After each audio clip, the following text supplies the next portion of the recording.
let's talk about one of the most misunderstood, underestimated, and, let's be real, often ignored organs in the human body, the clitoris. With over 8,000 nerve endings, it's officially the most sensitive spot you've got. Yes, that's more than the penis, more than the tongue. But why does it have so many nerves? And what actually goes on when the clitoris is stimulated during sex? Let's get into it. Here's the wild part. The clitoris exists for one reason, and one reason only: pleasure. Unlike the penis, which helps with both peeing and making babies, the clitoris has zero reproductive duties. Its only job is to deliver sexual enjoyment. That's it. Some scientists think this evolved to help promote intimacy, emotional bonding, and even help guide mate choice, all through the power of pleasure. Pretty cool, right? So, is it really 8,000 nerve endings? Yep. That number comes from Dr. Roy Levin's research in the late 90s, confirmed by anatomical studies. Here's some perspective. The penis has about 4,000 nerve endings, the clitoris, double that, and they're packed into a way smaller area.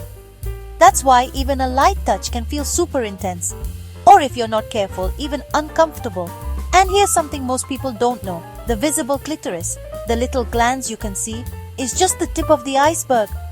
Under the surface, the clitoris is about 9 centimeters long, with branches called crura that wrap around the vaginal canal and bulbs that hug the vaginal entrance.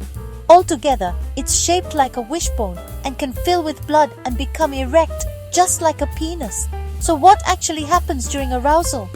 Blood rushes to the clitoris, making it swell. The glands becomes more sensitive and exposed. Muscles in the pelvic floor contract in waves.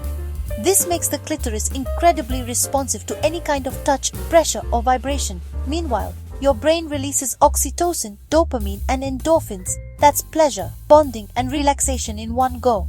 But here's the catch. Because the clitoris is so densely packed with nerves, direct pressure, especially without warm-up, can actually feel too intense, even painful. That's why most people prefer indirect stimulation through the clitoral hood, gentle circles, or using lube to keep friction to a minimum. Sometimes using a vibrator with pulsing patterns works better than just pressing hard or fast. So, what are the best techniques?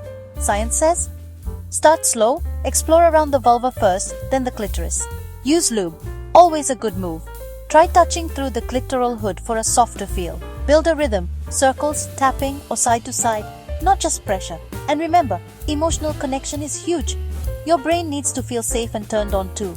At the end of the day, the clitoris and its 8,000 nerve endings exist purely for pleasure.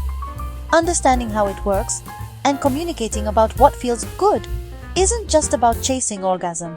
It's about building intimacy, confidence, and real connection. Want more science-backed videos on sexual anatomy and pleasure? Subscribe to the Institute of Human Physiology, where science meets the body.